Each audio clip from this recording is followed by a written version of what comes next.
We're going to go ahead and get started. I want to thank you all very, very much for coming tonight. And before I make my opening remarks and introduce the panelists, Dirk, do you want to get up and make the announcement that you're talking about?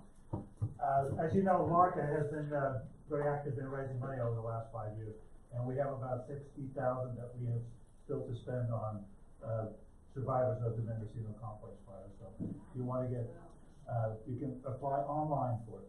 So contact me or my compadre Russ Kramer. And where do they go if they want to apply? Larka website. It's Larka 5130. So apply online. Yeah, we've given out about 40,000 already on mainly small business people here that were affected by the Mendocino complex. Great. Thank you very much. Thank you all for coming. And tonight's meeting, town hall, is about fire resilience and where we go from here. We've got some great panelists that will all take a little bit of time to talk, and then we'll open it up for comments and/or questions. I want you to know that I very much want to hear what you have to say. Any ideas you have going forward, any holes in the system that we need to figure out how to plug. But as much as anything else, I just want everybody to know that the fires may be out, but folks haven't forgotten. And I think that's as important a message tonight as anything else that we do. It's incredibly important that we continue to stand together as a community. And I was interviewed this morning on a radio station, and they asked me if there was any takeaways from these terribly tragic fires. And I said, yeah, our community is awesome. And it was very, very clear. Lake County, Sonoma County, Napa County, Mendocino County, I'm assuming Butte County rallied the same way. But everybody came together and everybody worked hard for our community and for their neighbors. So I want to thank you very much for that. What we're going to do is we're going to go through, I'll introduce the panelists, and then we'll call on them in the order that they're here on the dais. And then when they're done, they're each going to talk for, I think, about 5 minutes. Yeah. More? 5 to 10 minutes. Okay. And then we'll go right to the questions and answers. So I'll be very brief on the introductions. Dr. Lisa Mitchell is the executive director at the Pepperwood Preserve, which is a pretty amazing place if you ever get a chance to see it over in Sonoma County. And they do a lot regarding climate change and work in the landscape and the environment in a very natural way, and you preserve a lot of land, and it's pretty impressive. Chief Shauna Jones is with CAL FIRE. She's been with them for longer than she said I can tell you.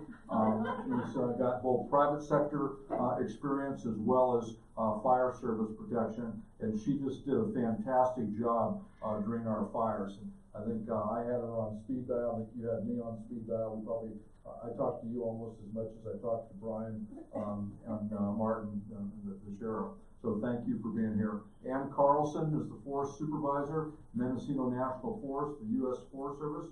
29 years in that spot, with that agency, doing a fantastic job. Thank you, and thank you for being here. Amanda James with BLM, who's the field manager. Amanda, thank you for being here. Doing a great job for our BLM lands. A pleasure to work with you. And Supervisor Moke Simon, Lake County Supervisor, who doesn't need any introduction. Everybody knows him and knows him well. He was just an all-star during the fires and worked tirelessly to make sure the community got everything that they needed. And you kind of do that all the time anyway, if it's coaching or if it's your day job as a supervisor. So thank you very much. And I spoke with Rob Brown on the way here tonight. We're in competition with another fire meeting that's taking place up in the Riviera, and Rob is there. and wanted me to pass on his greetings and to let you know that he's working hard to help figure this all out. They've got a pretty, Mo, you might want to talk about it. They've got I think a pretty impressive program where folks are, I guess it's a self-assessment per parcel. It's a benefit zone that he's attempting to try and do. So tonight, I know that Rob is there tonight, really answering questions and really explaining how it's going to work going forward for that for those associations over there. And that's so important. I talked with someone yesterday from over on the Napa side, and she has property, and I think it's like 10 acres or something, 12 acres, but it's right, it goes from her house into her very wooded backyard, and it joins wooded area from all the other private property owners, and then there's city property, and there's the water reservoir for the city, and they're trying to figure out how to manage that, and it's not only a big lift, but it's an expensive lift. And she said that she spent $10,000 out of pocket already just for her share of the cleanup and the management. So everything helps. It helps a great deal. So without any further ado, Lisa, you're up. Okay. Am I doing my introduction or just the talking points as well? Just I would just do your talk. Hi everyone, my name's Lisa, and I'm the president of Pepperwood, and we are the field station of the California Academy of Sciences located on the border of Sonoma and Napa counties. Tonight I'm presenting from the perspective of a natural scientist, but I also manage 3,200 acres, and we were fully burned over in the Tubbs fire, so we also have the perspective of people who've lost their homes and who lost loved ones in the fire. I work with researchers from universities and public agencies on climate and fire resilience, and tonight I'm really going to be summarizing a whole bunch of people's work here. We did put a link on the handout, the link to the Living with Fire Symposium, and there's actually 17 presentations that will dive into the details of all the topics I'm talking about tonight, so please use that. And we created a video library so you can use them for your meetings in your neighborhoods and your homeowner associations. So my job is to really frame the fire resilience challenge from a technical viewpoint. And if you talk to a fire scientist, what they explain is that there are three important factors that control the likelihood and dynamics of fire in a forest landscape. And they call this the fire triangle. And there's quite a few triangles, but I'm going to give you the one that really relates to this landscape. So the first is, what are the available fuels and what's the condition of those fuels? That means trees and structures. The second is ignition sources, because you have to have an ignition to start a fire. And the last is weather. And when I talk about weather, I'll talk a little bit about climate change, which is a topic that I was asked to address tonight.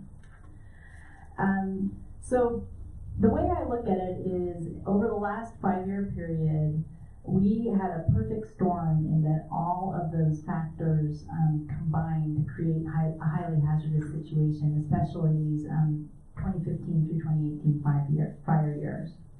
So number one, in terms of forest condition and fuels, I always like to remind people of our historical context in this area, and that is that the Native American people who lived here for probably nearly 14,000 years, we have evidence that they were using prescribed fire on a regular basis in this landscape. And the evidence shows that burning occurred probably about 2 times a decade over the landscape.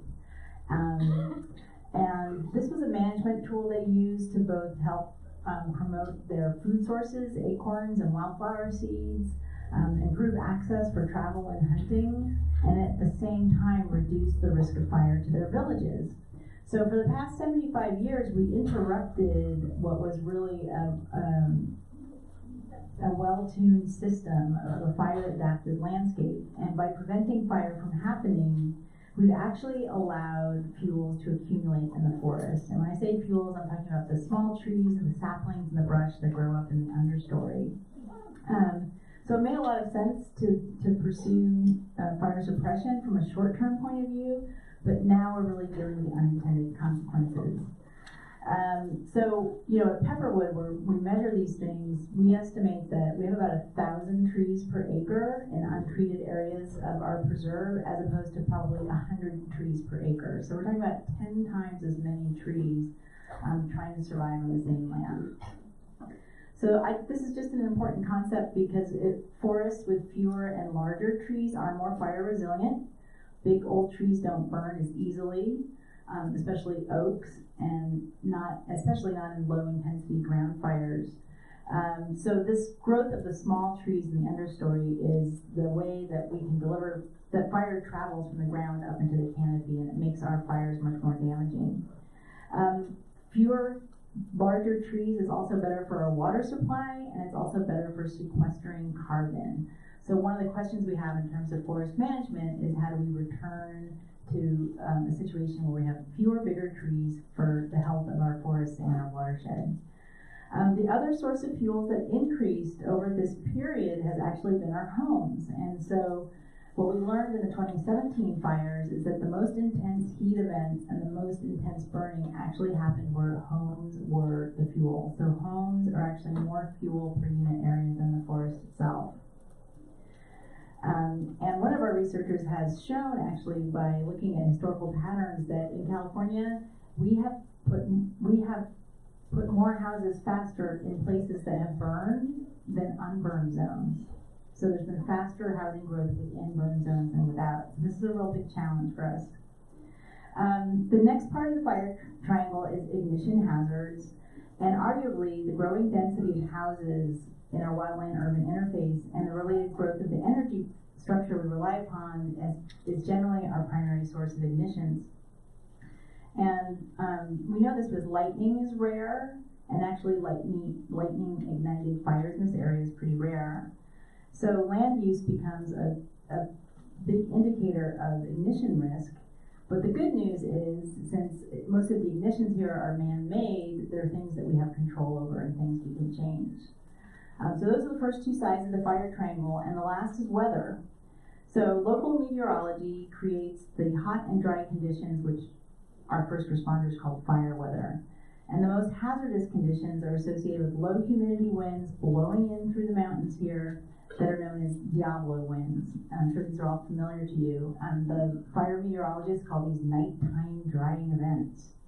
And we're discovering that there are certain locations where the topography, the shape of the land, creates a funnel that can really accelerate the winds through this area and create fire tornadoes. And that's what happened in our neighborhood in the Mark West watershed. That canyon is perfectly situated to funnel those winds. And so our property actually burned in 1964, 1923, and we know 1871 as well. And when you look at the footprint, it's surprisingly similar.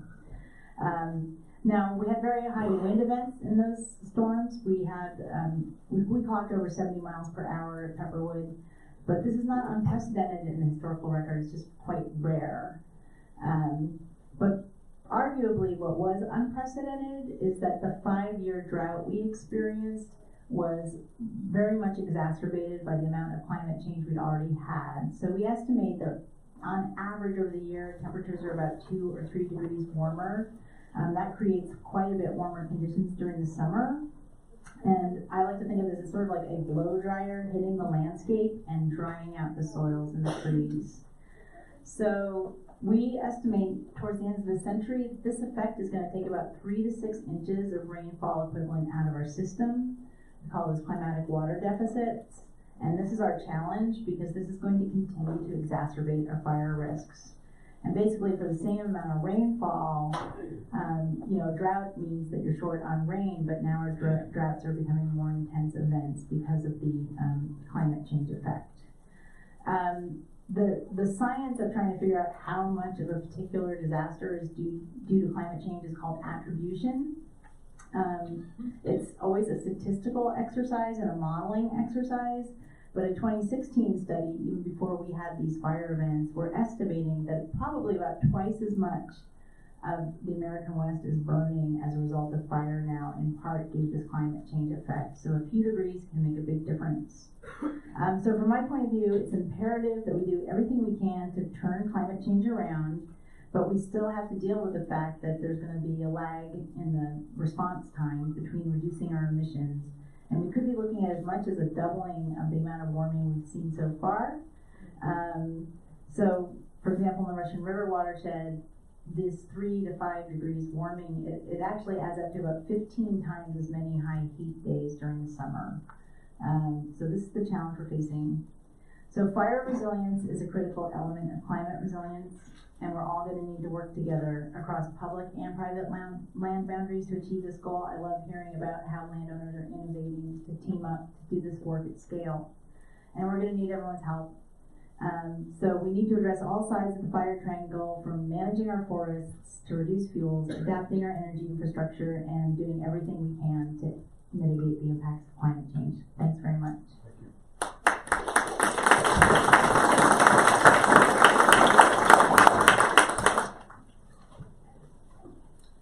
Good evening. My name is Shauna Jones, and I'm the local unit chief for the Sonoma Lake Napa unit. I'm going to start out by talking just a small part on fire history. So we just heard about many things, including drought. We've had many years of drought. Fire seasons, no surprise to anyone, fire seasons are longer, hotter, and drier in the most recent years. And in reality, fire season is not really a season anymore, it's year round. Forest Service recently reported that 181 million trees are dead from drought and bug kill. That's an increase this year over last from 127. So we are, trees are still dying at an enormous and alarming rate due to bug kill and drought. In 2017, there was over 1.2 million acres burned, with over 9,000 structures damaged and destroyed, with 43 fatalities. In 2018, that number rose to 1.8 million acres burned, over 24,000 structures destroyed, and unfortunately, 100 fatalities. 10 of the 20 deadliest fires in California's histories have occurred since 2003.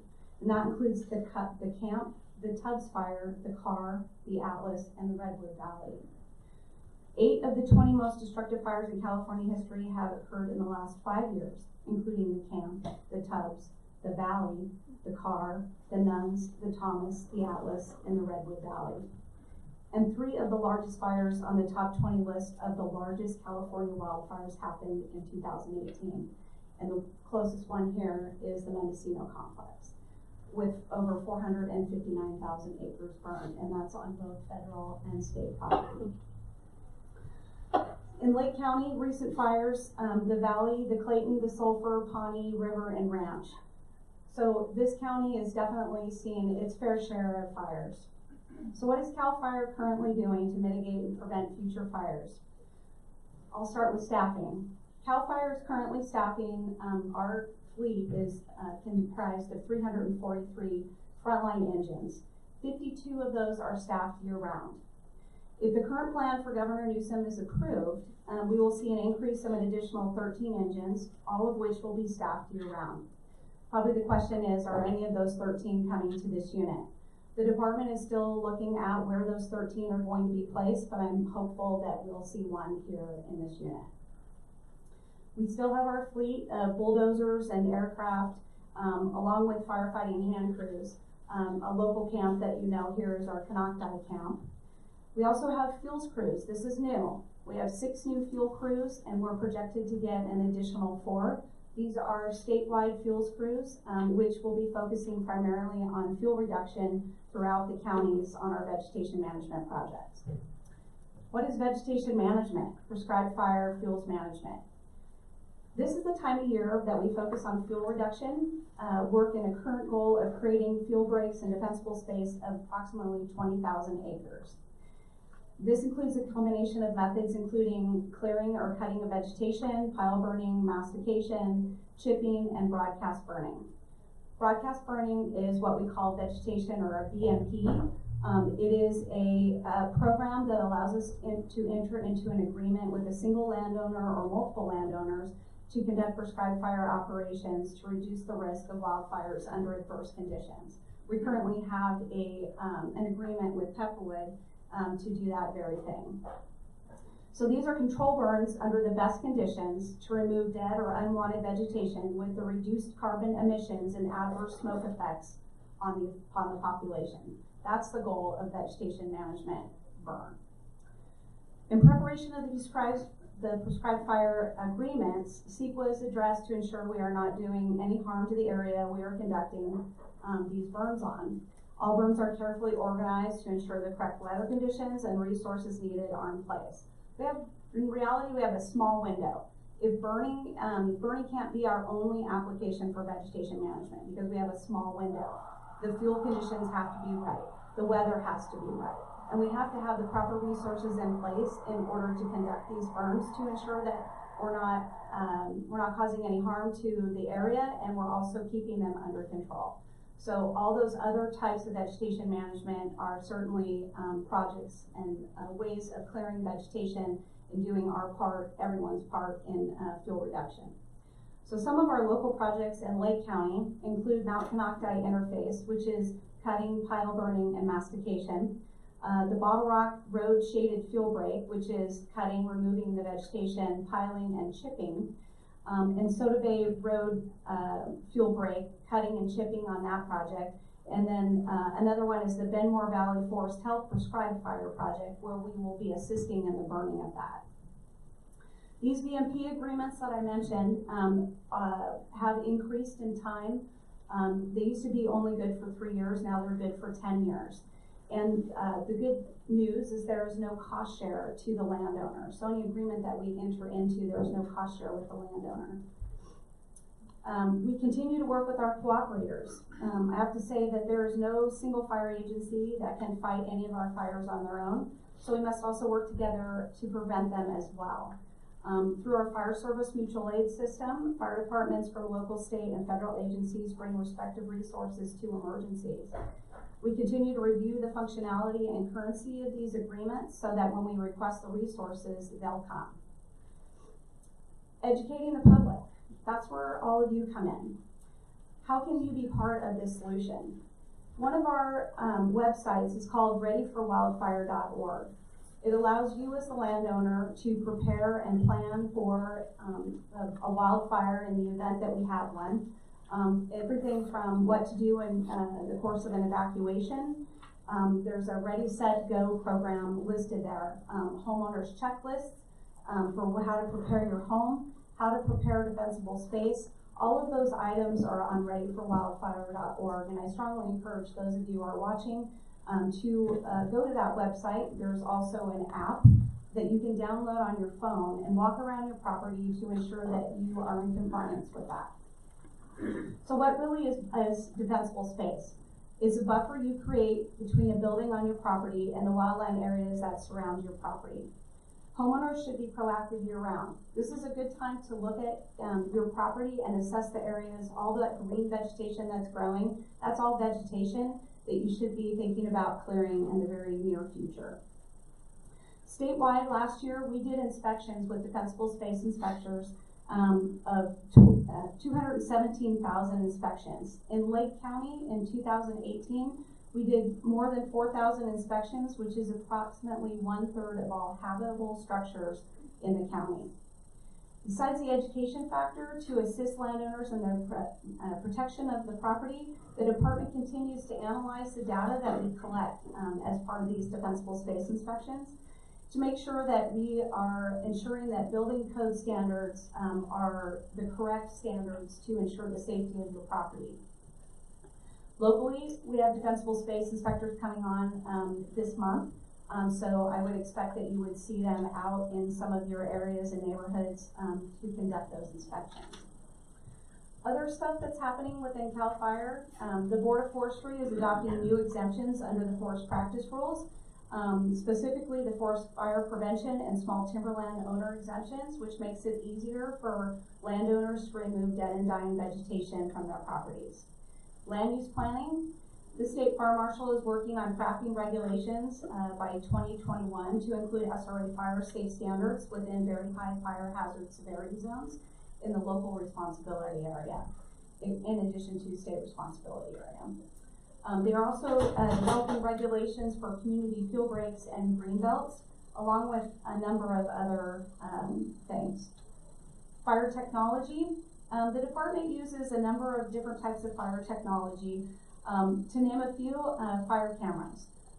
Fire cameras have been installed in various locations throughout the communities in this unit and elsewhere to assist us in zoning in on fires when they first start. They're not fire detection cameras, but they are used as a tool to help us get to the area sooner, determine what type of resources we need because we can see it better than just from a recording party calling us on the phone. CalMapper, that is a program that we use internal, which tracks the defensible space inspections. It also allows us to see what projects have been developed and are ongoing within the communities, and helps us better assess vegetation management throughout the areas and where we need to focus our work on. Remote area weather stations provide us some on-the-ground real-time weather so that we can better assess the area for responses to vegetation fires or dealing with any of the planned vegetation projects that we have. So planning for resiliency. Some of the things that we have, the state has a fire plan. The California Fire Plan is the state's roadmap for reducing the risk of wildfire. So it's a roadmap. By placing the emphasis on what needs to be done long before a fire starts. Locally, we have our own local fire plan, which includes stakeholder contributions and priorities and identifies strategic areas for pre-fire planning and for fuel treatment as defined by the people who live and work in the local fire areas. Local fire safe councils. This county has 2 fire safe councils that are active, one of which is the South Lake Fire Safe Council and the other is the Lake County Fire Safe Council. There's really no single person that can protect communities alone. Fire safe councils effectively reduce and prevent wildfire losses, so less vulnerable to catastrophic wildfires. So local battalion chiefs, which I have one here in the room, work with local community groups in the development of community wildfire protection plans. This is further a development or a plan that prioritizes projects, prepare the communities for future fires, and to prevent the loss of life and property. We have utilized historical data as a decision support tool as well, so from catastrophic fires to help us align our priorities and fuels reduction efforts. So using that fire history to identify areas of opportunity for us to widen the fire trail or use it as a fire break for the future. So those are all things that we are doing. I won't, in essence of time, there's many fire regulations or legislation that are out there right now. Some of the big ones are SB 901, which provided $200 million a year to CAL FIRE, of which about $165 million is earmarked for fire prevention and fire or forest fire health grants. So that is a big one, and I'll talk about grants. So there's a number of grants out there right now. The biggest ones are California Climate Investment Forest Health Grant Program. The California Forest Health Grant provides funding for collaborative projects that include a mix of treatment activities on the landscape scale. The CCI, or the California Climate Investment and Community Forest Grant, optimizes the benefit of vegetation management through urban forestry projects. The fire prevention grants, California Forest Improvement Program, and other previous grants like the State Responsibility Fire Prevention Fund grant. Locally, in the Sonoma Lake Napa unit, over $10 million of requested grants are scheduled to be awarded in May or June of this year. So the 3 top ones here are fire prevention education, $1.3 million, fire prevention planning, $1.25 million, and fuel reduction at $7.8 million. These are some of the grants that are available. Those grants allow folks to do fuels work and get the help that they need to do the real work on the ground. I'll close with this. With only a few minutes, to basically talk about all of this. CAL FIRE has a lot of things that are going on. I only touched on a number, just a small group of them here. So I would refer you to CAL FIRE's webpage at fire.ca.gov. On the homepage, there are a number of more projects that are being worked on, and also direct you back to the readyforwildfire.org, where you as a landowner can prepare and do your part to assist us in defensible space. Thank you.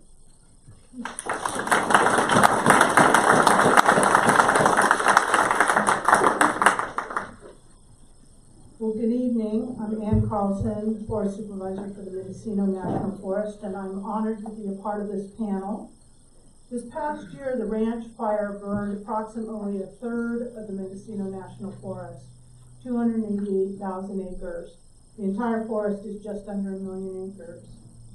So I'm sorry for all of you that were inconvenienced by evacuations, for those of you that lost property and lost your homes in this fire. Forest Service employees too were evacuated. We were right along with you there. Our offices were closed near the fire area. It was a very difficult summer for us and fire season. A portion of the forest that burned is still closed due to safety issues. So you're probably aware of that. You can't go just freely into the forest right now because it really isn't safe. But we look forward to working together to move forward with this, to create a safer environment so that folks can get back into the fire area and enjoy the forest once more for recreation, hunting, travel, accessing communication sites and whatnot. So a big part of my message this evening is just collaboration and working together. And I'm very pleased to see such a great turnout this evening. I wasn't quite sure, of what it would be like, but every seat is filled out there, so it's wonderful. So what are we doing right now on the Mendocino National Forest the question was, try to mitigate or prevent future fires. Well, I gotta tell you, we really can't prevent fires from happening, but what we can do is prepare the landscape to experience fire.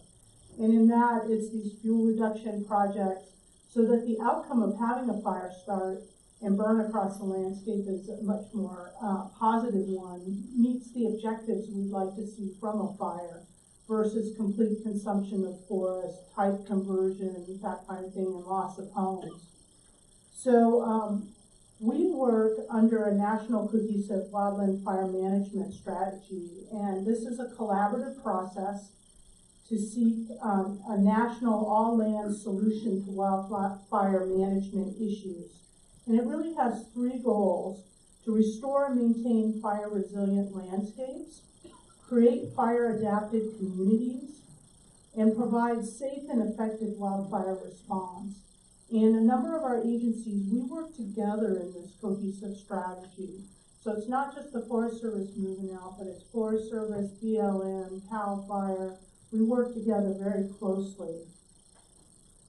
So what has the forest done specifically recently is last year we treated 3,500 acres for fuels treatments. We have 3,000 more acres planned this year to treat. And by treat, we mean the things that Shauna mentioned, mastication, chipping, piling and burning, that kind of thing, to reduce the fuel loading on the forest floor, as well as the ladder fuels that carry fire up into the trees and eventually can create crown fires. So by breaking that fuel continuity, when fire does come into the landscape, it lays low, it burns across, it doesn't completely consume the forest, and the outcome is much more of what we would like to see and much more natural, to be honest.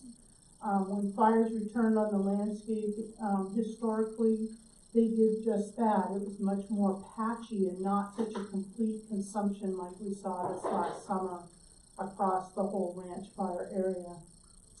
In addition, I mentioned about making the fire area safe so that folks could travel in there again. come onto the forest and enjoy it.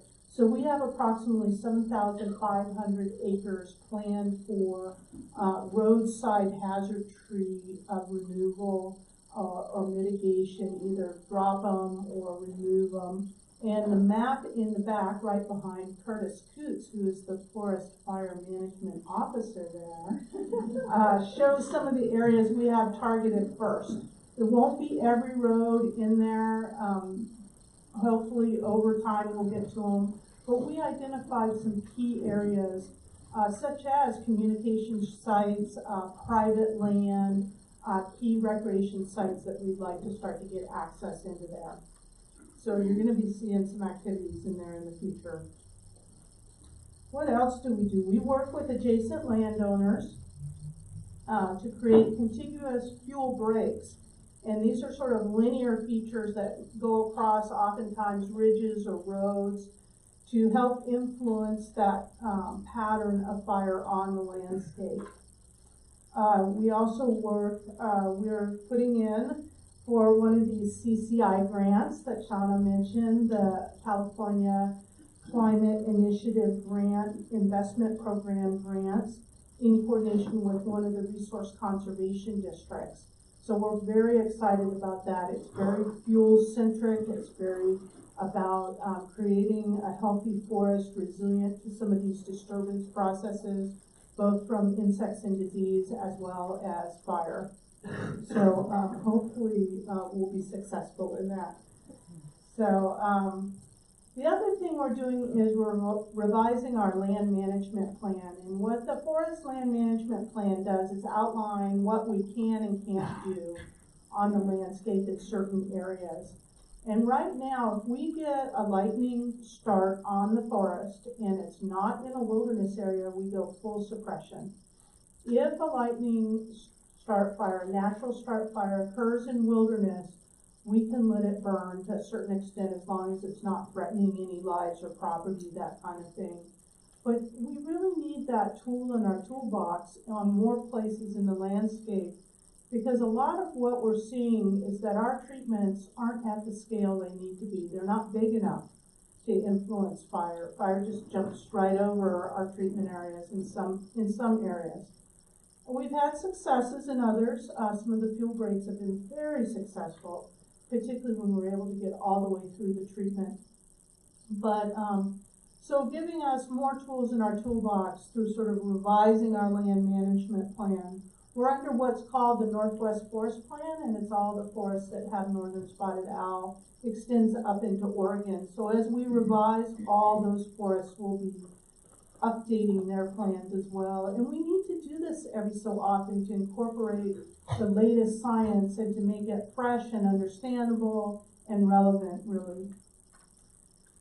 So what obstacles might prevent us? Well, you can think of them as really obstacles. They're just challenges, right? So one of the challenges we face right now is having a viable market for our smaller diameter material. Timber industry is very interested in the larger material we need to remove to create these fuel breaks, to treat the fuels, to take care of the hazard trees.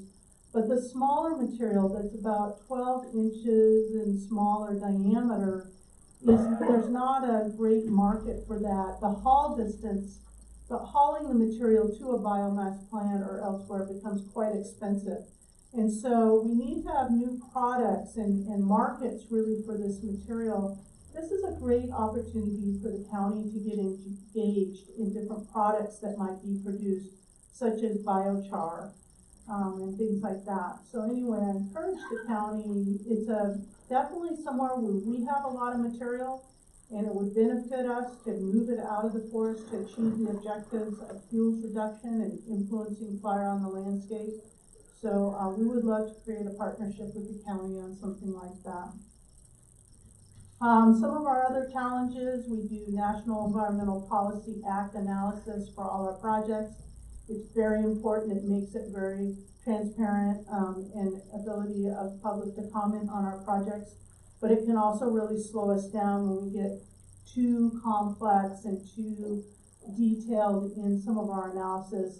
We do these kinds of treatments year after year, and so we can really do more streamlined what we call NEPA analysis, making some of our projects fall within sideboards and do more like a programmatic agreement, which actually Amanda's gonna talk about, because they've done some great work with BLM in this area, and I'd like to see the Forest Service do more.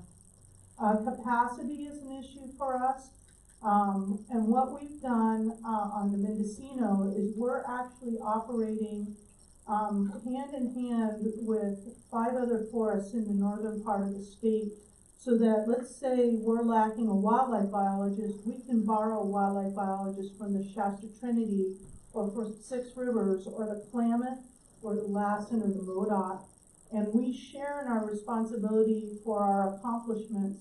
And so when we report out our accomplishments at the end of the year, we report as a team, as a group, and that's really helping us. So, for example, we loaned a silviculturist to the Modoc this last year. It helped them accomplish a large project, and we borrowed a marking crew from the Plumas. And so, actually they're not in our group, but we still borrow them anyway.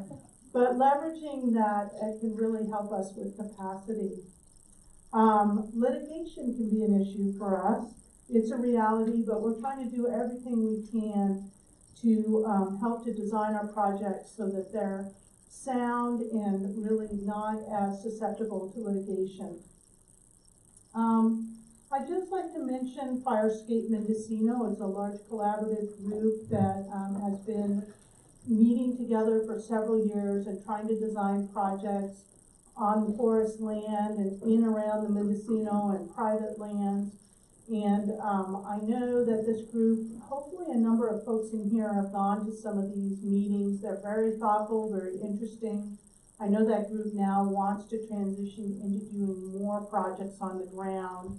We've done a lot of discussion about what would a good project look like, and now we're getting ready to do some more action items. So that would be great to see some of you involved with Firescape Mendocino. Let's see, what else have I got? The fire safe councils are wonderful, and we try to be involved in a lot of those. And the resource conservation districts, as I mentioned earlier, they're a great partner. Sometimes we can handle fiscal responsibilities and project planning and NEPA together as a team that would be burdensome to try to do all on our own. We can't do anything all on our own anymore. We really need to partner with other agencies. You see us on Fighting Fires, and we're right there in Unified Command working together. You know, I spent a lot of time with Sean on this last summer and Amanda, so it was great. You know, we know each other, and we're really used to working together, and it's working out well. So I'd just like to say, you know, the likelihood of another large fire is real, and we need our communities around the forest and the wildland-urban interface to continue to work with us, to be aware of fire conditions, keep informed about fire activity, and please evacuate when we request evacuation. If you stay in your homes, we're really focused on your life and safety first, which draws our attention away from being able to suppress the fire. You come first, no doubt. So once you're evacuated, then we can really focus on suppressing the fire and doing firefighting and keeping our firefighters out of harm's way. So I appreciate that, all of you. I don't know if you've heard of Burn Area Emergency Response. We have FAIR teams both on BLM land as well as Forest Service land, and they have implemented some treatments, but we have more to do, and it's helped some with sediment reduction off the fire, but I did notice that areas, a lot of the water courses have a lot of sediment in them right now, but we have tried to implement some treatments there.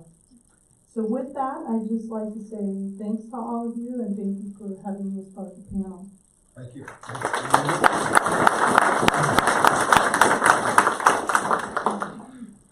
Good evening.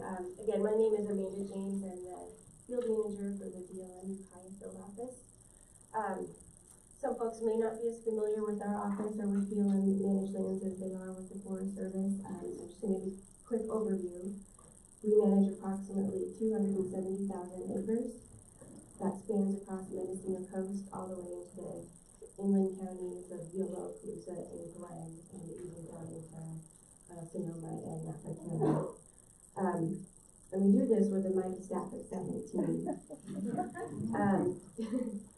And a lot of our lands are also challenged by the way that they're laid out across the landscape. So there's a lot of scattered tracts. Most of our continuous lands are on Cow Mountain that many folks are familiar with. And also in the fairly newly designated Berryessa Snow Mountain National Monument and the Cache Creek areas where we have our larger chunks of land that we focus a lot of our attention on. I think everyone in this room is very familiar with fire history in this area. We've talked quite a bit about it. For us, since 2012, 60% of our entire field office is burned. We've had a significant amount of fire across the landscape, and it's very challenging, as we all know, to manage fire in this area. Unlike the Forest Service and even some of our other BLM field offices, the Ukiah Field Office isn't responsible for fire suppression. We partner with CAL FIRE. CAL FIRE provides that service to us under a statewide agreement, which we are very grateful for, and we work very closely with CAL FIRE and collaborate with them on fire suppression and even education, outreach, and fuels reduction projects in the office. So what we're doing now to try and prevent wildfire and mitigate impacts from that is we have several ongoing projects right now. Currently, a lot of our efforts are on emergency stabilization and rehab from the Mendocino Fire Complex. We received funding this year to implement quite a few of those projects, and a lot of that effort right now is on Cow Mountain. Cow Mountain alone, we had 30,000 acres burned, and on the ranch fire, we had another 30 acres. We also had the Pawnee fire this year and the county fire, totaling up to about 90,000 acres that burned in our office alone. So right now we've had AmeriCorps crews up on Cow Mountain implementing emergency stabilization work, and that's often water bars, other efforts to try and keep sediment out of Scotts Creek and other drainages that we have determined a lot of sediment may come down and have some impact in this area. We aggressively treated Cow Mountain for hazard tree removal. We've had about 4 weeks of hotshot crews up there just chainsawing 10 hours a day, 14 days straight, just removing hazard trees. And a lot of that work is on the main Mendo Lake Road through Cow Mountain, and also on a significant number of our trails that were in the high to moderate burn severity unit. And what we're trying to do is use those trees to also let them across the landscape to slow down sedimentation, but also hoping that we can get that recreation area open as quickly as possible to our user groups. This past season, we had some pretty significant impacts to OHB areas. Cow Mountain is currently closed because of it. Hunting locations, a lot of the areas were closed this fall to hunting, unfortunately, just because of safety hazards. And so we're just really working hard to try and get these areas open to the public and user groups. Also, we've had several ongoing fuel shaded projects. I think Shannon talked about those quite a bit on what we do with removing the understory and the ladder fuels along major roadways. And so we do have some of those along the Black Forest. And it's adjacent to the Mount Kanakai communities that are actually getting together tonight to talk about different measures and funding sources that they can have for their areas. But we have been treating that fuel break for approximately 10 years or longer, and we do have a volunteer event scheduled later this spring when the rains die down a little bit to do some additional fuel projects with those communities. We also have a fuel break on Cow Mountain. It's called the Little Cow Mountain Fuel Break that we treat periodically, and also another one along the Berryessa Estates that's located in Napa County. And these are ongoing projects that it's not a one-time treatment. You have to come back in several years and keep those ongoing, and a lot of that work we do, either utilizing our partnerships with CAL FIRE, the Canucti Camp, or volunteers, like we do that we're going to have in the Canucti community area. We also have dedicated staff. I think many of you know him, Jeff Tennell. He's our fire mitigation specialist who works with the fire safety councils in Lake County and the other counties as well. But he's a key mentor and advisor for these groups. He does a significant amount of outreach and campaigning on fire prevention and mitigation, and has done some significant work with our partners from local fire agencies to CAL FIRE to our counties and our communities, and we're really grateful for the effort that he's done. BLM is also engaged with partner agencies and groups for other safety events, and we do have a campaign called One Less Spark that many folks have heard of. This year we just partnered with California Department of Fish and Wildlife to talk about the risks of recreational target shooting and the potential of fires starting if the conditions are right. And so we've been producing quite a few materials to distribute to individuals and those user groups to help educate and prevent fire. And Dan touched on one of our recent statewide efforts that we're pretty excited about. The BLM California just released a hazard removal and vegetation management programmatic EA. And so this effort is designed to streamline some of those environmental impact analysis requirements that we have to do to be able to do projects on the ground. And so this programmatic environmental assessment covers 550,000 acres of land that we manage in Central California and Northern California. We're anticipating that we're going to be treating anywhere from 2,000 to 20,000 acres a year.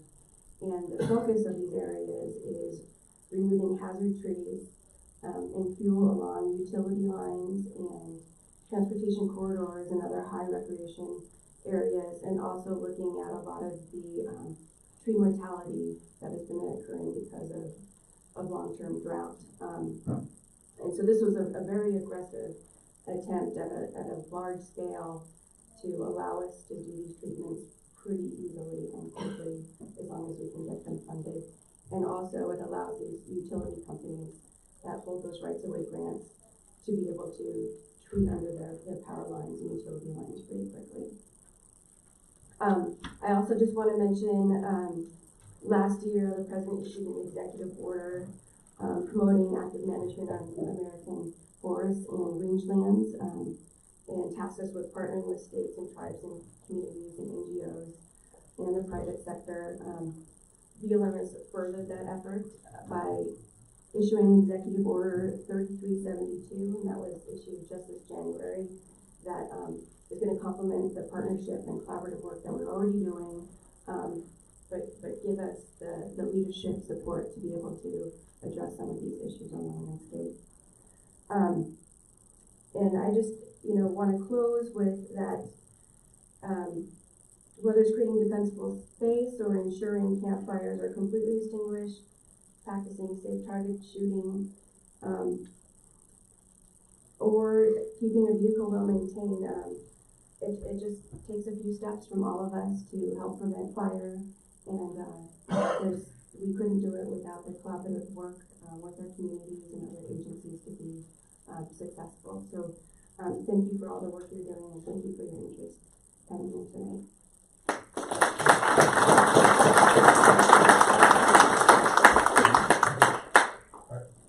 Thank you very much, Moke Simon, District 1 Supervisor. I want to thank everybody in the panel.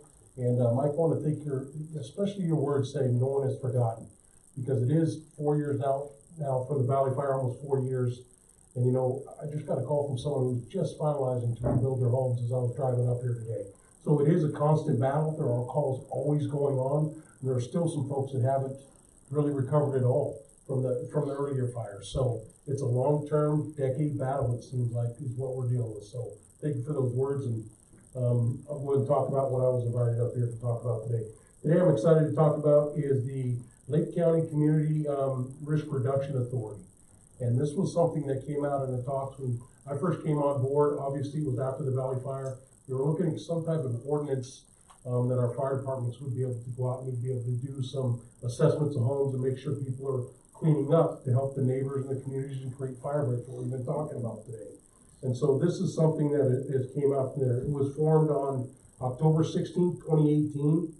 The initial formation of the JPA, it included the North Shore Fire Protection District, South Lake Fire Protection District, and since its implementation, it has also included Lakeport Fire Protection District, North Shore Fire Protection District, South Lake County Fire Protection District, Kelseyville Fire Protection District, and the Lake County Fire Protection District.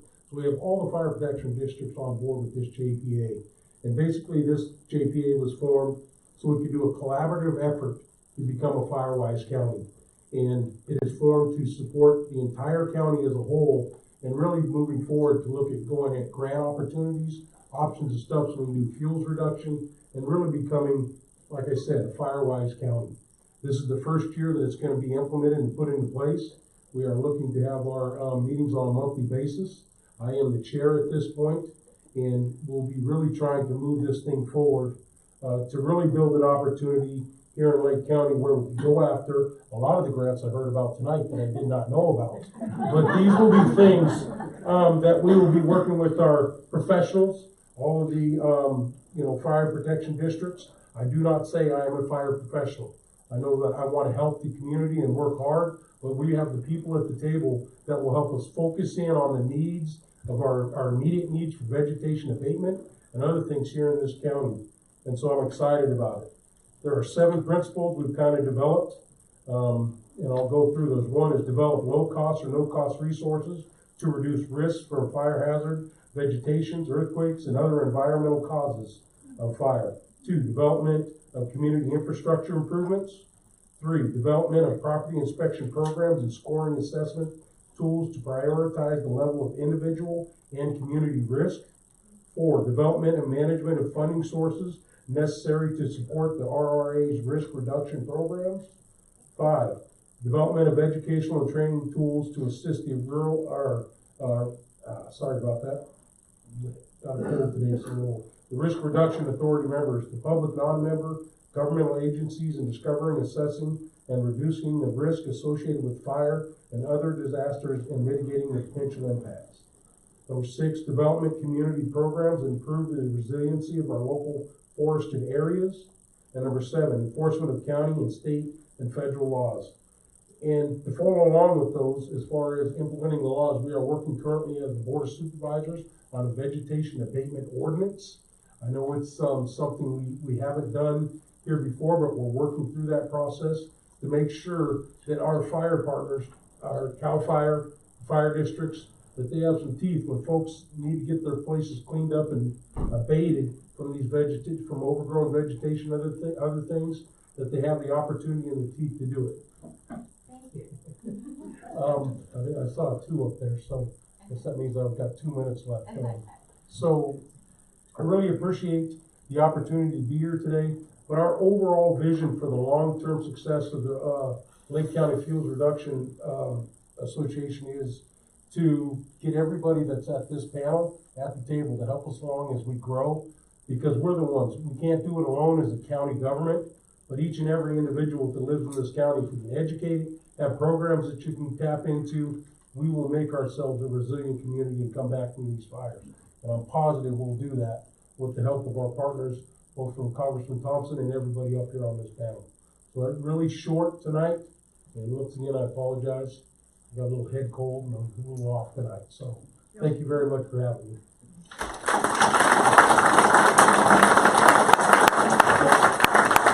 Thank you all very much. And I just want to point out that Moke's here on the panel, but 2 of his colleagues, Supervisor Scott and Supervisor Cram, were both here in the audience. Thank you for coming. We also have Superintendent Schools, Brock Brock Falkenberg, thank you for being here. And our Lake County DA, Susan Crones, is here. Thank you. And to make sure that the panelists all behave, our Sheriff, Brian Martin. And I just got to call out Jody Travasero from OES, Cal OES, who's here. Cal OES has been an incredible partner through this every step of the way. And Jody has really taken a personal interest in travel up tonight. Really appreciate it very, very much. So thank you. And now we're going to go to questions. And you're on your own in the questions. You can come up and ask your question. We ask one thing, that you keep your question to under a minute. So we're trying to get as many of these answered as we can. If by the time we're out of here, hard out at 9, if by the time 9 o'clock rolls around, if your question hasn't been asked, we'll have cards that we'll pass out, and you can write your question down and then get them to my staff who's here, and we'll make sure they get to the right person for an answer. So, please. I think I have a pretty straightforward question for the woman from Mendocino Forest mentioned chipping in particular, and so I have used chips for years to rebuild the soil, is my intention with that, but now I had just chipped around a plant that I had recently planted, and you can see the ring where it burned those chips. So what am I supposed to do with these chips? You know, I love chips, but I don't want to, make my property a fire hazard with chips. But I don't know what to do with them if I don't spread them around the ground. Well, they're actually, because they are against the ground, they will burn, but they don't burn like the taller fuels. And so actually chips are, if something's gonna burn there, they're better than having brush or larger material on site. The other thing is once they burn, actually the charcoal is good for the soil as well. One reason why we do chipping is that it actually helps to protect the soil from erosion and helps to hold it. So they will burn, it is a flammable material, but of all the different kinds of fuels, it's one of the better ones to have on the ground. Oh, great, thank you. Yeah, you're welcome.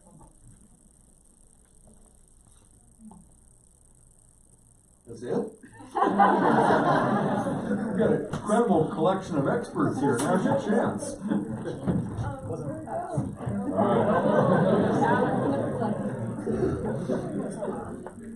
The pie is delicious. I guess this question is probably for Moke and Mike. Is there any read at this time as to the impact on county homeowners on insurance? And basically, how are the fires likely, or are there any signs that the fire is impacting homeowners in the county? Homeowners who didn't lose their property? Yes. Well, I'll let Moke speak to it, but I would say yes. It's been an incredible hit for the community and for all the people that live in the community. And it varies in the fire area. You've got people who choose not to rebuild their home and maybe go somewhere else, and that just really takes from the community. There's certainly a loss of property tax revenues that go to fund all the local government programs. Well, you want to? Yeah, really want to. Your question is acquiring and people being canceled on insurances. Correct. I think that's the question I think you're asking, and we are seeing some of that. We don't have a bunch of data at this point, but we have had numerous meetings in our community meetings and other things. Folks saying that they weren't able to renew some of the clients or the insurance companies that they currently have. But we don't have actual numbers on that at this point. I think that is something the Risk Reduction Authority, as we set up our grading tools and other things for assessments of properties, that will be something that we will go after and hopefully get that data in the long term. But absolutely, it is happening. We just don't have those numbers quantified at this point. I apologize, I didn't hear the insurance part. But, and then also, I would just tell everyone, please use the state insurance commissioner's office. If there's a concern, don't hesitate. Contact that office. If you need help, my office will help you do that.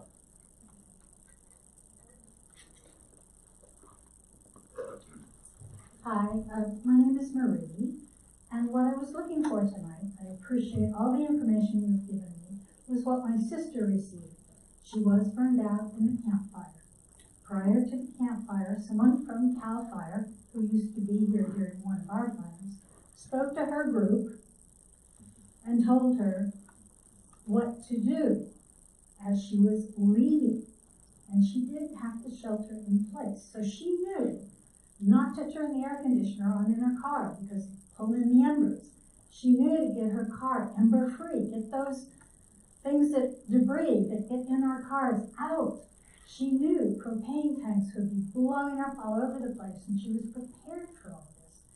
So I would like to have that, even if it's on your website. I think having someone come and talk to us, and what are our evacuation routes when the ones that you have there are blocked, because this happened. I mean, we've had all these fires. I haven't had to go through it yet, but I didn't know about not turning on the air conditioner, and I would have done that. So I'm hoping we can have another one of these where that information is presented. Absolutely. Ma'am, there locally here in the unit, I have, I'm not sure if he is still here, I have a local battalion chief, and in the back, we can certainly talk to you and set up some meetings even without this to come and talk to your community. If you're a part of the Fire Safe Council, we'll be happy to do that, to educate you and your group at a different location and talk in detail about that. Absolutely. Thank you.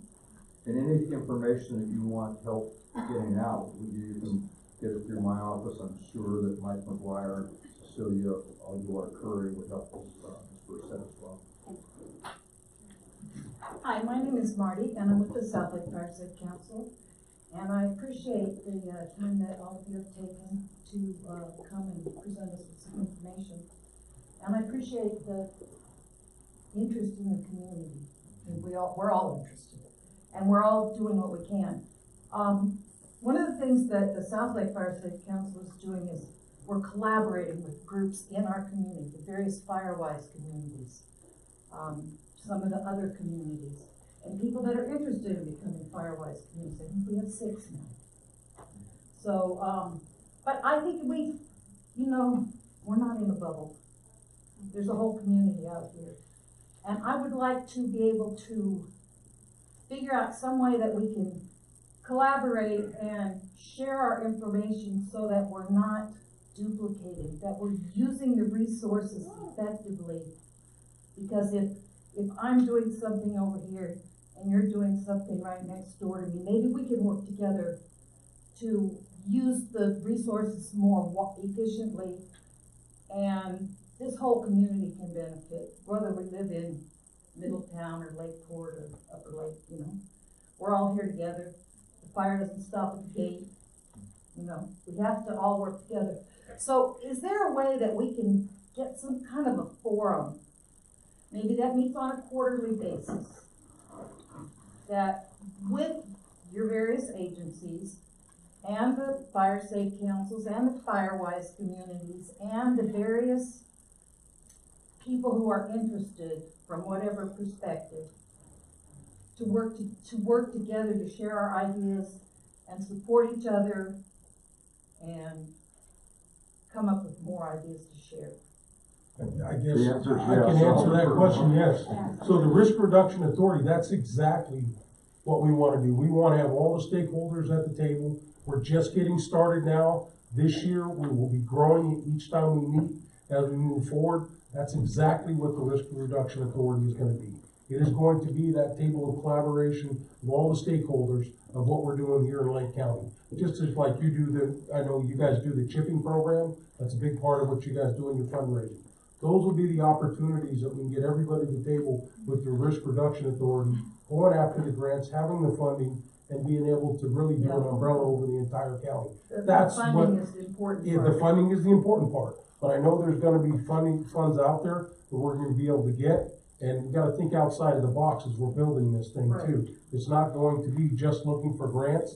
There's going to be tribal organizations, there's going to be individual developers in this area. There are going to be things that we're gonna be able to go after to get this thing started this year to hopefully make an impact and then just grow on it as the years progress. So And how do will we get better at included that. into the mix? Yeah, we will make an invitation. I am the chair. We were talking about this, who we need at the table, and we're gonna invite everybody to the table as we get going here.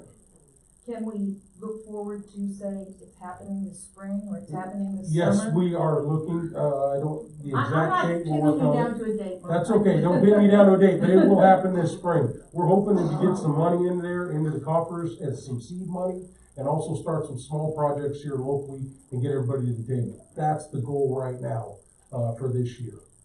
Okay, So it's a thanks. yes.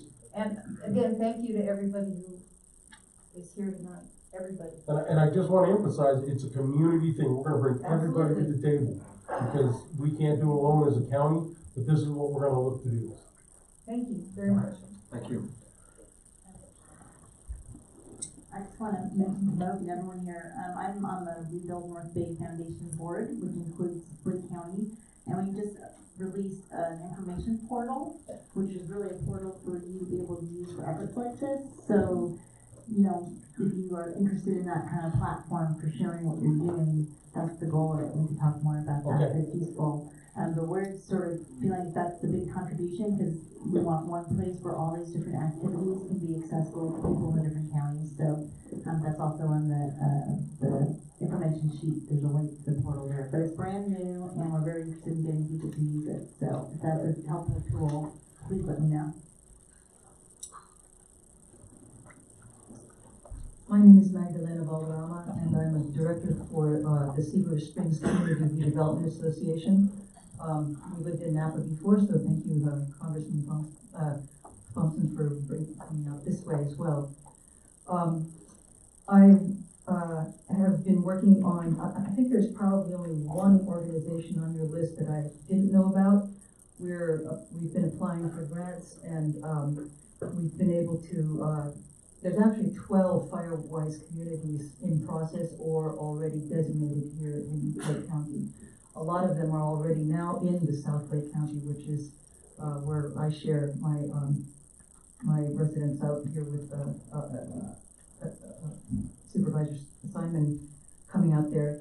And we're working on biochar. We've connected with the RCD. We have established our own Cobb Area Community Council. We are commenting formally on the hazard abatement ordinance here in the county. The only one I think we didn't hear yet about was the Fire Escape Mendocino, so thank you for that one. And we're partnering with the Sierra Club to screen the Wilder Than Wild documentary this June, and creating a community event calendar centered around fire that we want to spread out around the county so that people know, our communities can know about these things. I was wondering from CAL FIRE, is there a way to find out when the CAL FIRE inspections are happening so that we in our Firewise communities can coordinate with those inspectors and introduce ourselves so that both CAL FIRE has a way of reaching the community and being introduced on a personal level, as well as for the Firewise community folks to have a little authority, because that's one of the things that we miss. You guys are missing the community piece, and we're missing the authority piece. So we'd like to find out, get that kind of information. So we haven't yet scheduled those inspections, but if we can definitely talk on offline and work on that. So the folks in the back are actually responsible for doing or setting up those timeframes of when those inspections are going to happen. Like I mentioned, the defensible space inspectors, a few of them are coming on at the end of the month. That is definitely, we can work together to try and make that happen. Very cool, thank you.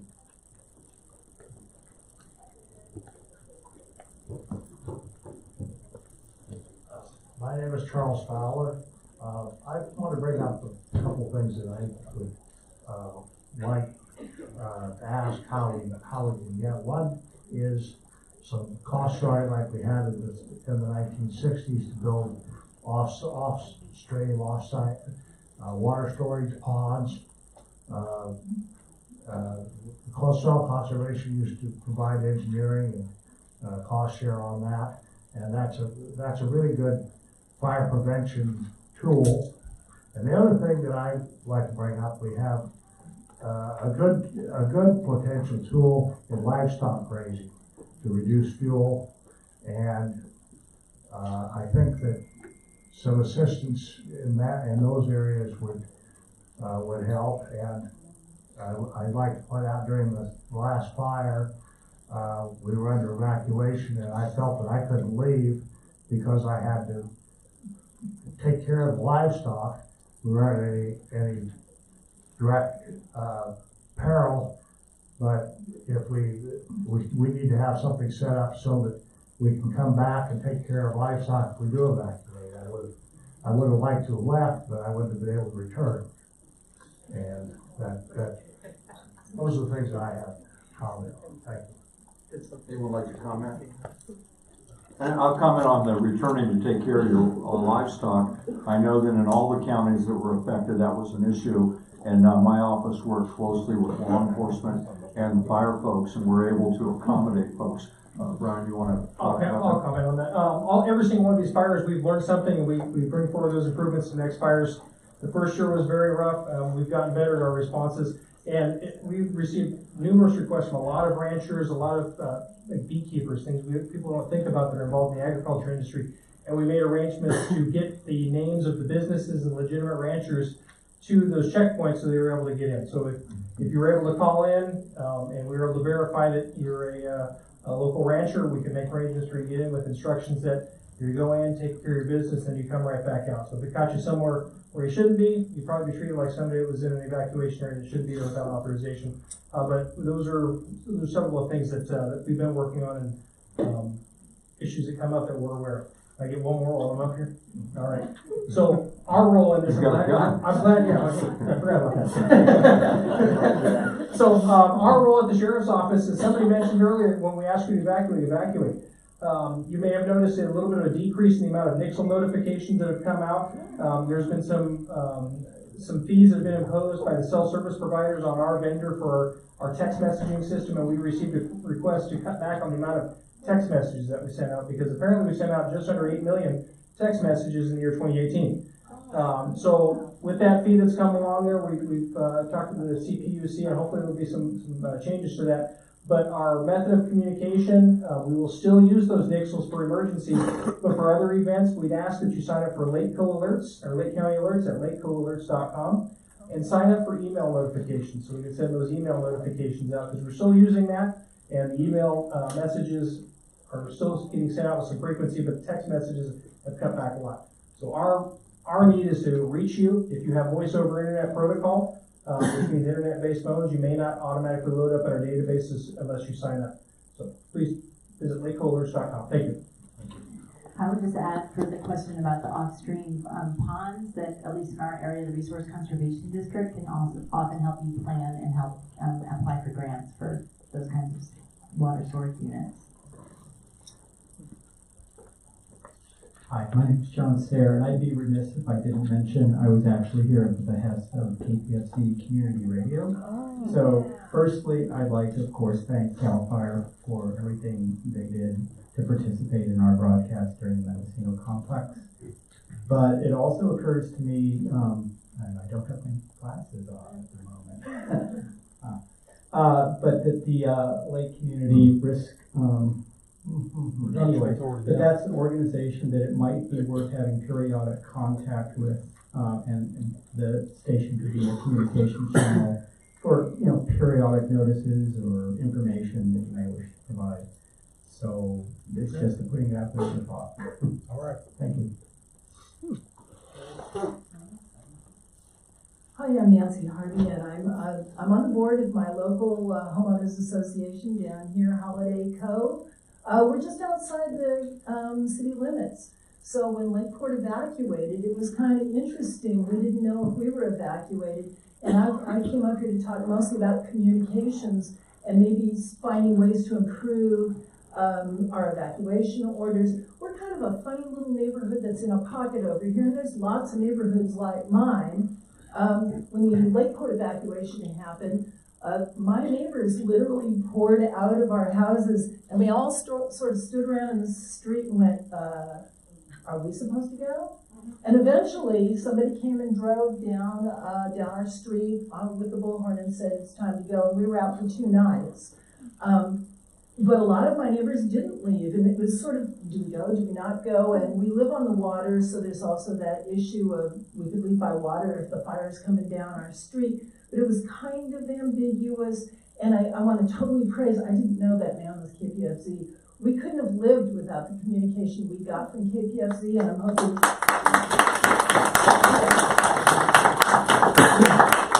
And it was Susan Cronus's voice that I heard and went, holy smokes, we're getting information, and she was allowed in when many others weren't. That was really a lifeline to us. We really needed that. One other thing I want to say is, because I live on the water, now I'm watching the lake come up and up and up and up. And so I'm kind of hoping that when we're talking about fires, we're also maybe more generally disaster preparedness, because I'm just not sure if we're doing enough of any of that. Thanks. Thank you. Sorry. You go that way? All right. Good evening. My name is Matt Nelson. I want to piggyback off of what she just said. I'm the president of a new 501c3 nonprofit organization that just came about called Lake County Disaster Alliance Response Team, also known as Lake County DART. First of all, I want to thank the Congressman for being here tonight, and everybody else, thank you very much. We really appreciate your time and everybody's time to come in and meet. This is what we've been looking for as a community. I think we can all agree. I just wanted to briefly speak because I heard a couple of different people speak to Moak and Tucker, which is one of our chairmen from the organization, have been speaking. We want to work together to make our community safer and work to make the rest of the state safer. So with the Lake County DART team, we just responded to Tama County for the 7th time since November, since the campfire. And we've made pretty much a satellite location there for us so that we can expand out just by helping the people there that have evacuated from the campfire, and we stay in contact. So anyway, just briefly, hearing some people talk about some different resources to make available. I would encourage everybody to go to lakecountydart.org, it's all one word, and it'll explain about the behavioral health benefit that we have. We have therapists with us, we have nurses with us, we have people from law enforcement, fire, construction, all sorts of different things that we can collaborate. We have animal, people that can handle large and small animals. So we're just trying to make it to where we can work as a community. I know Moak and we're going to be talking a lot now that you got that going. So we can work as a group to not only help take care of things during a disaster, but to see it through, like what we've been doing in Tama County. So it's not just about when the thing is actually happening, it's following and seeing it through for an end date. And then also when it's quiet time, we're mitigating to try to keep anything from happening as drastic again. But anyway, it's lakecountydart.org, and hopefully we can get a group together and we can start doing like we were talking about earlier, about having these committee meetings and group, having different agencies meet with everybody so that the public can see. We're based in Middletown, but we want to make sure that everybody up here knows that, we can all work together. Thank you for your time. Thank you. Good evening. Just a couple of quick points. First of all, I'm Phil Hartley. I'm president of the Homeowners Association from Riviera West. I have to say Riviera West was the first fire-wise community in Lake County. There are now 7 others that are fully certified and 5 more in progress. As a lifelong resident of native California, things have really changed in the last 7 years about. I mean, our great agencies like CAL FIRE and BLM and Forest Services, we all always appreciated them. They're held in such high regard in the state. but they were people who fought these big giant fires way out somewhere, in forests, and fought 10,000 acres at a time, and so forth and so on. But, the last 7 years, that's all changed. There's a huge paradigm shift here, because all these homes that were lost and all these lives that have been lost weren't lost out there in the woods somewhere. They're in communities, actual organized communities. And I think that's going to take a big paradigm shift in terms of how we address fire and fire safety. And I know the people in this community, in this county, they understand it, more than anyone. Places like, Santa Rosa and Paradise, those aren't big we used to call them forest fires. We even have a new name for them now, called wildfires. And we need to, how we deal with that has to change. And so I'm just going to make most of the questions tonight, I realize are rhetorical, but I'll add mine to the list. The communities that address these issues, the boots on the ground really these days, I think, are the communities themselves, the little communities. Many of these communities are organizing. The homeowners associations, I think, are pivotal in this and need to be incorporated and involved in a much more formal capacity. I know California statewide homeowners associations are oftentimes associated with power-hungry individuals more concerned about your Halloween decorations, in front of your house than anything serious. But I can attest to you that the homeowners associations in this county are very serious. They're well organized. They're very strict about their own, regulations and doing their annual inspections. We use professionals to do that. We do everything we can to keep our communities safe. Now, someone's talked about money. A lot of it's about money. My rhetorical question, I suppose, tonight is, why are all the grants closed to HOAs?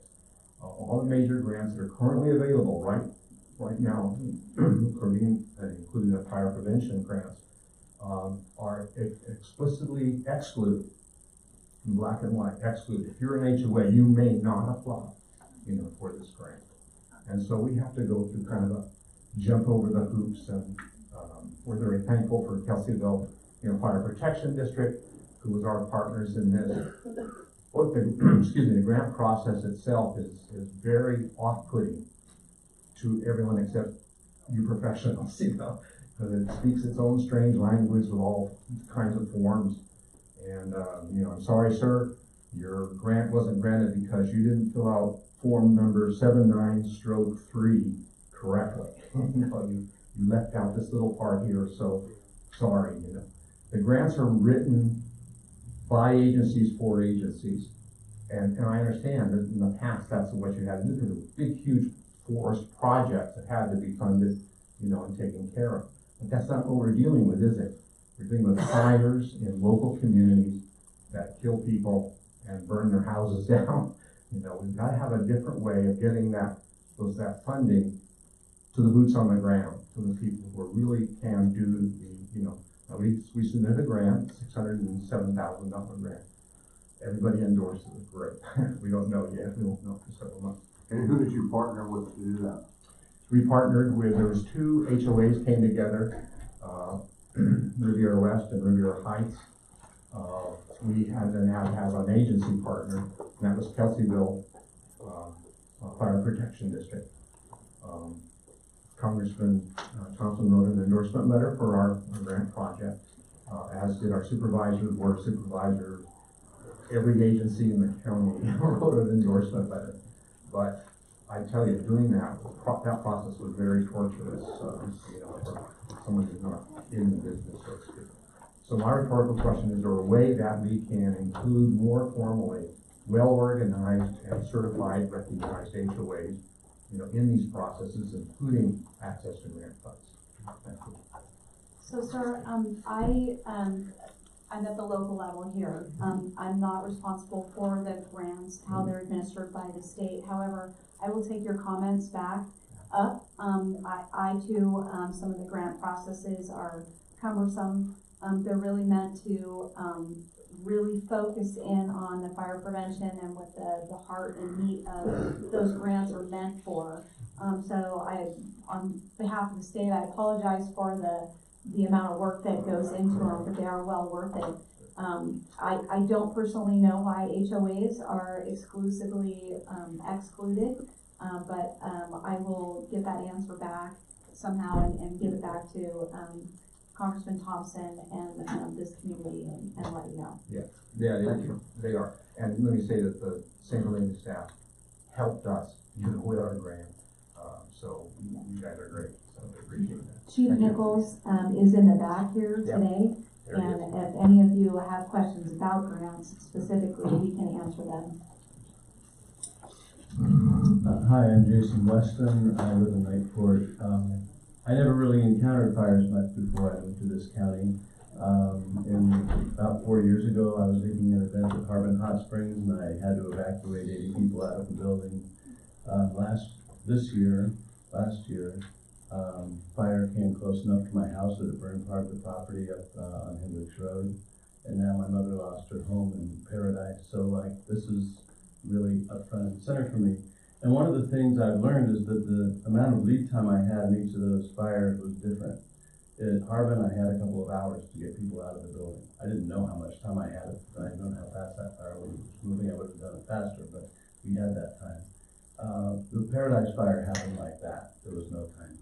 The fire that came to my door, there was a couple of days actually between the time the fire started and the fire actually reached my house.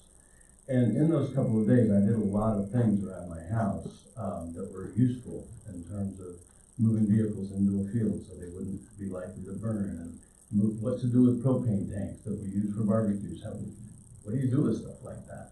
And for me, what I'm asking is the frustration I guess I had was I felt like the information I had that you all put out is pretty simplistic. It's like 1, 2, 3, ABC, do this. And I think if you have 10 minutes to get out of your house, that's really great. If you have 2 days to get out of your house, there's actually a tremendous amount that can be done. Like we took the outdoor wooden furniture, put it inside the house so that it wouldn't become a fuel source, right? And there were dozens of things like that we did around the house, you know. I would like to know, like, I've got 15,000 gallons of water. Can I hook up a hydrant outlet so that the fire trucks can use it? You know, I don't know how to do that. I've never seen any literature on how to do that, but I would like to do that. So I just feel like there's a lot more that I can do, and people can do, if we know what to do. And I appreciate the simple things, because if you only have 3 minutes, you need the simple form. I have a long list of things to take out of the house, with the most important things at the top. If I have 2 days, which I did, I had time to get everything on my list into a car. If I only had 10 minutes, I'd get the top 3 things, you know? And I think that kind of messaging could help people deal better. I know that once the news was there that the fire was coming, my ability to think coolly and rationally wasn't as good as before then. Like when I wrote that list, you know, a year before, it was really easy to write the list. So those kinds of things I think could help people do better for themselves when fires show up. Thank you very much. So on, there's a couple of different web pages I talked to you about the public education. On our CAL FIRE website, fire.ca.gov, there's links to many things, including a homeowner's checklist. So it speaks exactly to what you're talking about, things that you can prepare for in the event of evacuation, of what you can do. Additionally, readyforwildfire.org has an app. You can walk around your home, and it talks about specifically cleaning out your gutters, moving the wood pile away from your home, clearing the vegetation, all of those things. So there's many different things, and many of which, if you wanted to go in the back, our fire folks are in the back there with these documents and can talk to you more about it. But what to do in the event of evacuation. So the Ready, Set, Go program. Get ready. What do you pack? Those medications, all those incredibly important documents that you need to take with you. The photos, all of those things are listed in those documents. Okay, thanks. And the last thing I want to say is just a huge thank you to CAL FIRE, who did actually save our home. Thank you.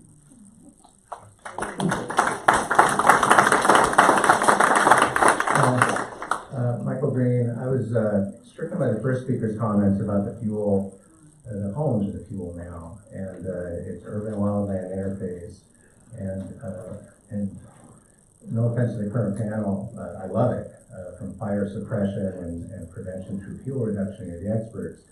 But in terms of where our communities are and how to keep them fire safe, that's really kind of a local land use dilemma that the fire agencies don't really have a lot of control over, the federal government doesn't have a lot of control over.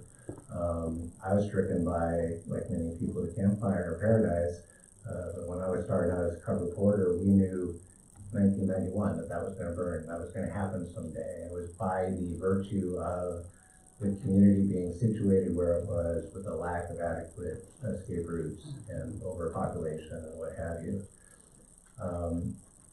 So there's a local land use component to it. It can't just be fuel reduction and rates. It has to be wise decision making in terms of where we locate these communities. And it's important because we're going to talk about fire safe councils, we're going to do the good fight, but we have some very high risk communities here. And so I don't know what the answer is, but certainly knowing what I knew of Paradise, if I had been a supervisor 30 years ago when they were putting the roof up, I would say you would never build a community up there, if only for the fire risk and if only for the lack of adequate escape routes. So are there any tools that you can do? Your hands are tied, but when local communities are talking about rebuilding homes on fire affected areas, Napa County being a great example, we can't just keep reducing fuels, having fires come in and then rebuild in those same areas, especially now that climate change is going to make even more of our potential building areas very fire prone. So what's the local land use takeaway from all these massive fires? What can local governments, Lake County included, do not just to help treat the symptoms of fire risk in our existing communities, but make sure that our future developments are done in a fire, with the full knowledge and understanding of the risk involved. And you might just start out by giving us a between the eyes, you know what the risk is about. So Supervisor Brown is up there fighting like heck to get some funding up there. It's an uphill battle. Our local fire district has a new revenue measure. That's going to be an uphill battle. So if they build the homes, they say, oh, we're going to support the fire people. That may or may not happen. So what's the land use planning part of this puzzle that we can do, not just to protect our existing communities, but make sure we don't build new fire-prone communities? It's a $64 million question. Not only going forward, where do you allow houses to be built, but there's a lot of homes that have been built in areas that arguably should not have allowed homes to be built. And it's a tough one that local governments wrestle with, and we've got to do a better job. I agree, it's probably one of the most challenging questions, and coming from a technical science and planning point of view, it's challenging because general plan is a political process, so we all have to be engaged in it, but we're right now looking at trying to bring a group called the Urban Lands Institute, which is sort of best practices in planning, to hold a forum on exactly what you're speaking to in Sonoma County for the county general plan and the city general plans, and to learn what are the best practices for general plans to be fire resilient. And I think that's the new edge that we have to address. And so in my mind, I feel like, well, the communities that are in place, the CWPPs, and I think you hit the nail on the head, access and evacuation has got to be a #1 priority. And if we've got to consider building new roads for current communities and solving that, that's really important. And then taking a really careful look at our new communities, how we're going to build them. And I'm also working with UC Berkeley right now, trying to get their fire team to give sort of recommendations for general plans. So I think people are going to have a really different perspective the next time general plans come around, but I think your voice is going to need to be heard too, because again, I'm not part of the process, so I can sort of say this, but from my point of view, it's not like the county can just call all the shots. There's going to need to be people from the community coming forward and sort of demanding that this be integrated. And I'm not sure when Lake County's going to be due, but well, the people in the community need to support their local elected officials. This is not a new issue. This has been going on for a long time. And I know when I represented the North Coast, the folks up in Timberland, that they were always concerned with putting houses in the middle of timber. And if there's a fire, CAL FIRE goes to the house to protect lives and property, and drives right past millions of dollars of standing timber. So this has been a political issue at the local level for a long, long time, and I agree with you. I think we need to do a much better job.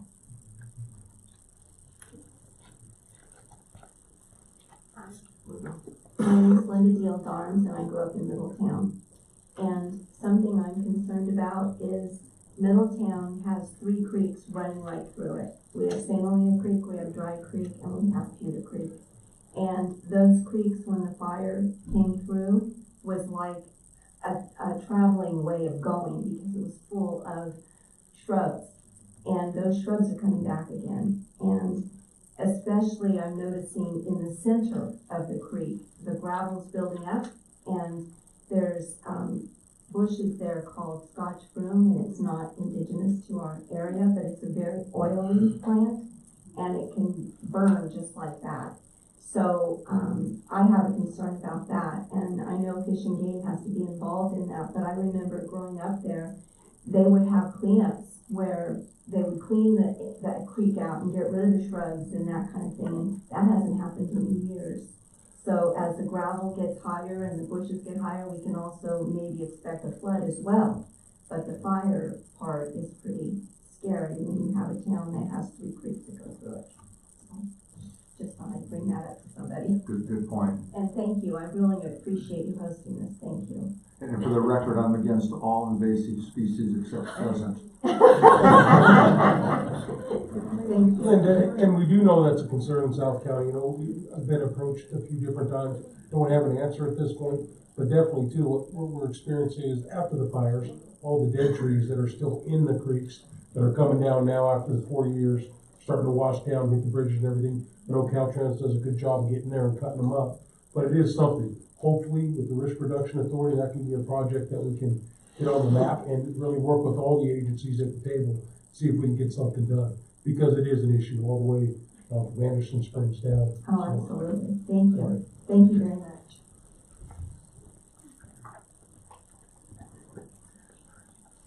My name is Nancy Thornton. I spoke with Mike Thompson back in November. I'm going to be kind of the devil's advocate here. I was in Ukiah the day the river fire started and the ranch fire. I know family members is what the ranch fire started. I am very concerned with CAL FIRE's fighting on that. I was in Ukiah the day the McNabb ranch fire started, and you guys contained it at 8 acres. I was at Russian River Estates when the fire started, and I stayed with my mom because I didn't know if I needed to evacuate her because I had the planes flying around her house, so I did not go over the hill to see. When I was evacuated from Lakeport, I went back to my mother's house, and 3 days later, there was a CAL FIRE personnel up there, and her neighbor said, "Why is this fire going? You guys had it out."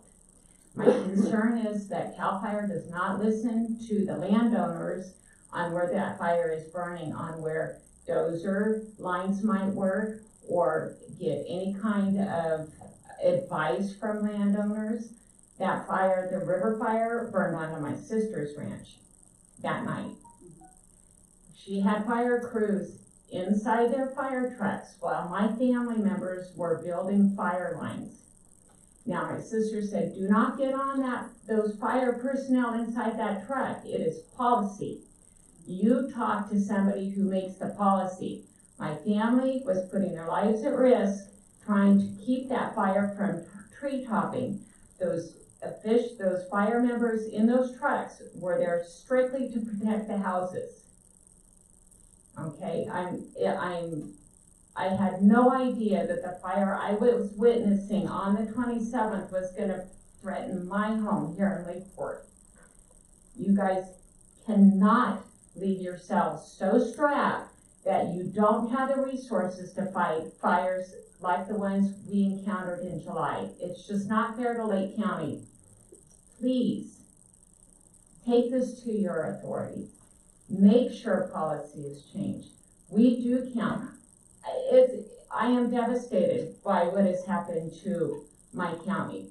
I am a taxpayer, You all work for me. We are all in this together. Lisa, I would love to talk to you about getting some good plants in here, not brush up on Cow Mountain that's gonna burn tinder dry. So please, my heart is broken by what has happened to my beautiful county.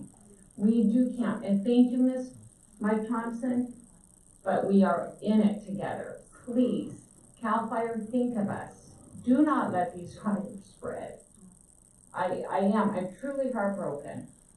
I'm really sorry for your loss. We do the best we can with the resources that we have. As I mentioned, it is mutual aid. We have a number of frontline equipment and a large number of personnel. There were multiple fires happening that day, and we were stretched thin. Things were happening in the south as well. It was an all call for all equipment that we could get here as fast as we possibly could. Well, I know that because my family was using their own dozers. In fact, CAL FIRE came up to their ranch and said, I'm really glad you have your own because we don't have access, they don't have any. But then they did have a dozer that came up and was supposed to go over to Bucknell or creek there on Cow Mountain, and my family tried to tell them, well, just go up this way, and they said, no, we have to go back. And it took who knows how long. So please, listen to your property owners. We definitely try to. Your situation, I can't. I know I'm preaching to the wrong person, but please make sure the higher ups, you need to really think this, because that fire could have stopped. It could have stopped. And I came home and my husband did make my house fire safe. I had nothing around my house. Mature landscaping was cut down, and it broke my heart. So he followed your advice and took everything down, and yet I told him I would have gone to fight the fire while I was witnessing it that day. If I would have known what it did to my county. Fires are happening in a different format than they were. But these were not wind driven. It took a while. You guys I understand, but I took Highway 20 and there were fire personnel sitting next to their fire trucks while the homeowners there by the Guntley Ranch were mowing, watering, and weed eating while firemen were across on Highway 20. I saw it with my own eyes. She will take the information back to us. Please do, and BLM and Forest Service, you guys, get that brush out of there. If you cut it, get it out of there, and work with air quality control and get those burns just so that underbrush is gone. Please, and thank you. I do appreciate this, and Lisa, I really do look forward to talking with you because we've got to help this land. Thank you. Thank you. And one resource I didn't list, but is really helpful, is the Native Plant Society of California has a fire recovery guide, and it speaks to your question about the appropriate species to plant and how to do it. So Yeah, there's a lot of land to take care of. Yes, yeah. Next. Hi. My name's Louise Pagoni, and I'm a resident of Hidden Valley. And I just wanted to tell the lady about the California Native Plant Society. They're having a new edition coming out, but I don't know when. So keep an eye out for that one too. My question is more about access and escape plans. Hidden Valley has exactly, 3 or 4 escape routes that all dump on Highway 29. And I was wondering, who do we put pressure on? Who do we start really complaining to? How do we become the squeaky wheel to get some other ways to get out of Hidden Valley? Because everything filters right back to 29, and if there is some big horrible thing going on right on 29, there's going to be a lot of people who are seriously injured, if not dead. So any suggestions would be greatly appreciated. That would be obviously me to start with. Okay. And then there would be coordinating with Brian Martin and Dale Carnathian to talk about our emergency operation escape plans. But there is only Highway 29. Right, and that's We've got a real challenge here because the only state highway that goes through there is, it's Highway 29. That's our access. That's We've known that. my point. Brian may want to talk a little more on this. But, That's my point, we need more roads, how often do we have more to roads, For a federal highway, Mike. yeah. Yeah, that's been a huge challenge during the Valley Fire. I think the term was thrown out during the Valley Fire. It moved unprecedented activity. It moved so rapidly, and every year we're hearing about more unprecedented activity. It's becoming very precedented. But during the Valley Fire, we ran into that. We had a huge traffic jam as everybody tried to evacuate Hidden Valley Lake at the same time, and the only evacuation route was really Highway 29. We were able to open up both lanes of traffic going out and away. The fire came down and split our evacuations route. It ended up having to drive part of the people back into Lake County and the rest of the people over into Napa County, where they had to seek shelter at the fairgrounds in Calistoga. I don't know what the answer is without putting in additional thoroughfares. Or widening the existing thoroughfares, and obviously that would be a huge undertaking. So right now, my best advice is, as was said earlier, if you get the order to evacuate early and evacuate often. Get out there as quickly as you can. And if you have time to prepare, as the other gentleman said, have that personal emergency preparedness plan ready to go. Yours will be different than neighbors. Yours will be different than people in other parts of the county. Know what evacuation routes are available. We cannot tell you what evacuation route you're going to take unless you only have one, because we don't know where the fire is going to be at any given time. It can appear in different areas. So it's very incumbent on people that live in the area to know where the evacuation routes are. As far as opening up the ingress and egress, we work very closely with the Homeowners Association, the Hidden Valley Lake Security, to get those gates open when we know there's going to be an evacuation event, so people don't have to channel out just through the 2 or 3 gates that they have built. There's other access gates that they're able to open up. Thank you, Brian. The other things too, I know that Brian and his department is always working on. The sirens are put in place now since the Valley Fire. There are other opportunities, email, text, other things to get there. So once again, it comes down to if you're asked to evacuate or be ready to evacuate, get your stuff together and get ready to go. I know it was, CAL FIRE did a good job working with the fire department. Brian, last year, I think we evacuated a little earlier than we ever have. And those are very important things. And yes, it's very inconvenient, but get it done because it could save your life and other lives. And especially the lives of our CAL FIRE folks, the guys who are out there working their butts off, and women, to save our community. So it's one thing, every year we'll just keep preaching that. We will do a declaration again as a Board of Supervisors for fire awareness. I think that's coming up in March or April. We've done it the last few years. We'll do it once again right here at this board chambers with a proclamation of get ready. Fire season is coming. Be prepared and be ready for it. Hopefully we won't have it, but the reality is for the past 4 years it's been happening. So we will once again send that message out loud and clear, and hopefully we can be on KPFZ, the radio stations, all the newspapers. Please be prepared for fire season this year, and be prepared to leave if you're asked to leave.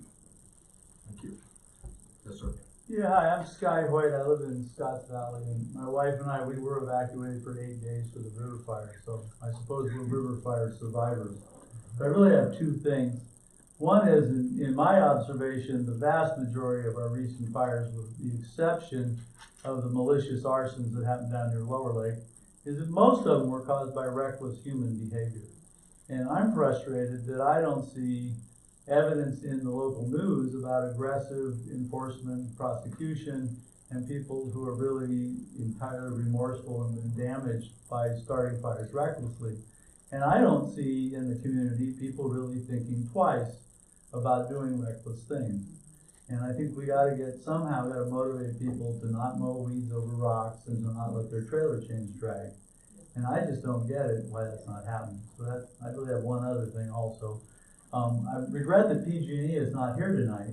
Not necessarily just to browbeat them over their power lines, but I'm concerned about their shutoff, this power shutoff thing they've got going on. And for people who live on private wells, I mean, I don't know if people come around the idea when the power goes off, the water stops. Not too long after that, the toilet stops flushing, and pretty soon the gardens and the landscapes die. And this aspect of these power shutoffs is really serious, and I don't believe that the urban-dominated interests in PG&E appreciate this, and I don't think they're going to be sensitive to us. And when the food melts in the refrigerator, I mean, these are serious losses, and I'm not convinced or confident that they're gonna be sensitive to rural people's needs in this regard. So I wish they were here. I'll pass it on to him. So, hi, my name is Jillian Perillo, and thank you, Sky, because that's exactly what I was gonna ask too. I mean, I grew up in Britain with this British family that, we would sacrifice everything, but, for a while we can be without electricity, but it can't be a long-term solution. We have to figure out something else, so. And then, just one quick question to Shauna. I think you mentioned, there was some program for, burned timber on property. Was that you that mentioned that? CPIP program, so, yes, there is. Because I have friends who have 45 acres, pretty heavily treed, that they have a zillion dead trees, and there's not a very good solutions in terms of getting them off. Is that the program for that, or? It's called the California Forest Improvement Program. Okay. And, yes, we can, talk, offline, and, Ben Nichols in the back, can assist you with that, or when I'm off the panel, I can talk with you as well. Okay, great. Thank you very much, everybody, you. for being here. Appreciate it. Thank you. Well, thank you all very much for coming, and I really want to thank the panel. Please give them a hand.